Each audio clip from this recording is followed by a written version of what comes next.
یہ ایک سوال ہے کہ کیا مسلمان کے لیے زیادہ اہم یہ ہے کہ ہم اپنے مسلک کے لحاظ سے اپنے امام کو فالو کریں کہ ہم مثلا حنفی ہیں تو صرف امام ابو حنیفہ کو فالو کریں یا پھر اللہ کی کتاب اور اس کے رسول کو فالو کریں؟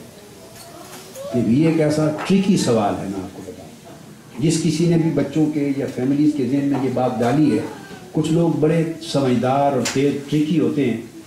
یاد رکھ لیں، ایک چیز کو بنانا بڑا ڈیفیکلٹ ہوتا ہے مگر اس کو گرانا بڑا آسان ہوتا ہے۔ ایک میچ لگا دینا ماچس کی آگ تو پوری کی پوری چیز پوری جل جاتی ہے، بنانے میں معلوم نہیں آپ نے کئی سال لگائے تھے۔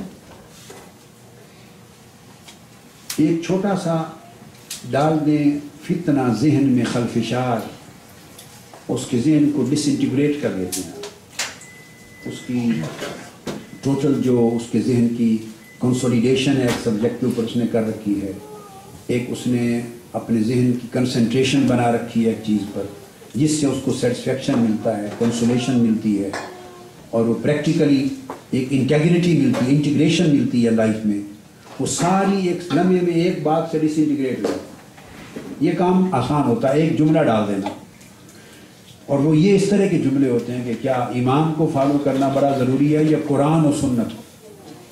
ایک عام آدمی جس کو جو سائنس کا سب نالج نہیں ہے جس کے پاس، وہ تو سمپل کرے گا، انہیں کہا جی امام فقہ کا امام بڑا ہوتا ہے یا قرآن و سنت بڑی ہے؟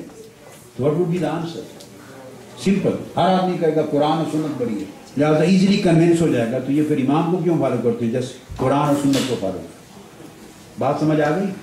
یہ فتنہ ہے، یہ فتنہ ہے۔ ریزن یہ ہے کہ مثلا میں آپ کو مثال دینے کے لیے تاکہ آپ فوری سمجھ جائیں، آپ جتنے لوگ بیٹھے ہیں،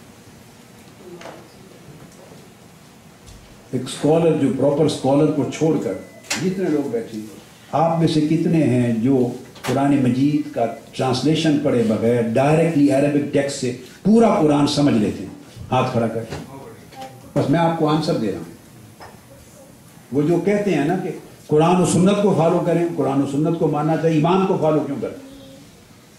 واٹ کائنڈ آف فتنہ از دس تھنگ؟ اپیرنٹلی بڑی اٹریکٹیو بات ہے، بڑی ریزنیبل بات لگتی ہے، یہ بڑا امپورٹنٹ سوال ہے۔ سوال تو انہوں نے سادہ سے جملے میں کر لیا، کیونکہ ذہن میں فتنہ ڈالنے والے بھی بڑی سادہ سی بات ڈال دیتے ہیں جو ذہن کو ڈسٹرب کرتی ہے، مگر ہے بڑی امپورٹنٹ چیز۔ کہہ دیا کہ just for sake of understanding, we accept کہ قرآن و سنت تو یقیناً بڑی ہے، اس میں تو خیر there is no dispute، کوئی امام فقہ یا کوئی محدث یا کوئی امام قرآن و سنت کے برابر تو کوئی ہستی نہیں ہو سکتی، there is no dispute on that۔ But یہ اس طرح کا جملہ اور اس کا میننگ اور اس کی اپلیکیشن، that is actual فتنہ۔ وہ کیا ہے؟ مثلا جس نے یہ کہا، ہم یہ مان لیتے ہیں کہ لمحے کے لیے کہ قرآن و سنت بڑی ہے۔ اب میں نے آپ سارے لوگوں سے پوچھا کہ آپ میں سے کون ہے جو قرآن مجید تو عربی میں ہے نا، اگر آپ اس کو اردو میں پڑھنا چاہیں گے تو آپ نے تو قرآن سے نہ پوچھا تھا، وہ جو میرا ترجمہ ہے، کیا نام ہے اس کا، جو ٹرانسلیشن میں نے کی قرآن مجید کی، عرفان القرآن فار ایگزامپل، تو جب آپ قرآن مجید کو سمجھے میرے ترجمے عرفان القرآن سے، تو آپ نے قرآن کی گائیڈنس کس کے ذریعے لی؟ بولیے، تھرو مائی ٹرانسلیشن۔ میرا ٹرانسلیشن انگلش بھی ہے، دا گلوریس قرآن، انگلش ٹرانسلیشن بھی ہے پورے قرآن مجید، چھپی ہوئی ہے، اردو میں عرفان القرآن ہے، انگلش میں اس کا نام دا گلوریس قرآن ہے۔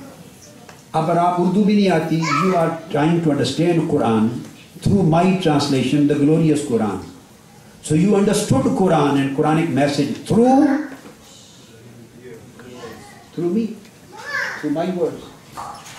آپ نے پڑھا قرآن مجید اور بزرگوں کے تراجمے، اعلیٰ حضرت مولانا احمد رضا خان کے ترجمے سے پڑھا، تو آپ نے قرآن مجید کو پڑھا اعلیٰ حضرت مولانا احمد رضا خان صاحب رحمۃ اللہ علیہ کے اردو ترجمے سے، تو قرآن کو سمجھا کس کے ذریعے؟ through the translator۔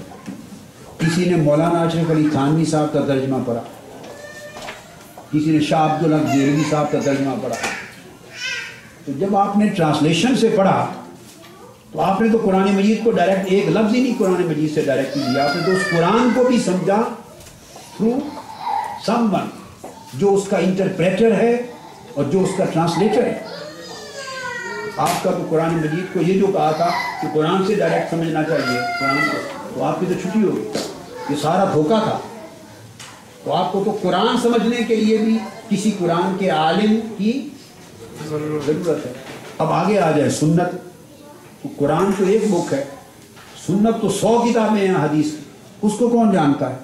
آپ میں سے کوئی ہے جو کہے کہ میں ڈائریکٹ حدیث کی کتابوں کو براہ راست پڑھ کے سمجھ لیتا ہوں؟ آپ اسی طرح آپ اپنے آپ کو ملٹی پلائی کرنا، آپ 1 لاکھ مسلمان اکٹھا کر لیں امریکہ میں، باقی اپنی ملکوں میں جمع کر لیں، کون کتنے لوگ ہیں جو قرآن اور سنت کو براہ راست پڑھنے اور سمجھنے والے؟ تو پہلے اس نے کیا کیا، کہنے والے نے ایک فتنہ بنایا کہ امام فقہ کو ماننا چاہیے یا قرآن و سنت، تو ذہن نے کہا کہ قرآن و سنت تو ڈیفینیٹلی بڑا ہے، تو قرآن و سنت پہ لے آئے۔ اب اس کو تو نہ قرآن سے سمجھ آتی ہے نہ سنت کی عربی آتی ہی نہیں، عربی آتی نہیں ہے۔ اب جس امام صاحب نے یہ بات کہی وہ مسجد کا امام صاحب ہے، اس نے کہا بیٹے آئیں، I will tell you what Quran tells and what Sunnah tells۔ آپ کہیں گے I don't know Arabic, I can't read Quran, I can't understand Quran, I can't understand the book of Hadith, I just know English۔ No problem, come to me, I'll explain to you۔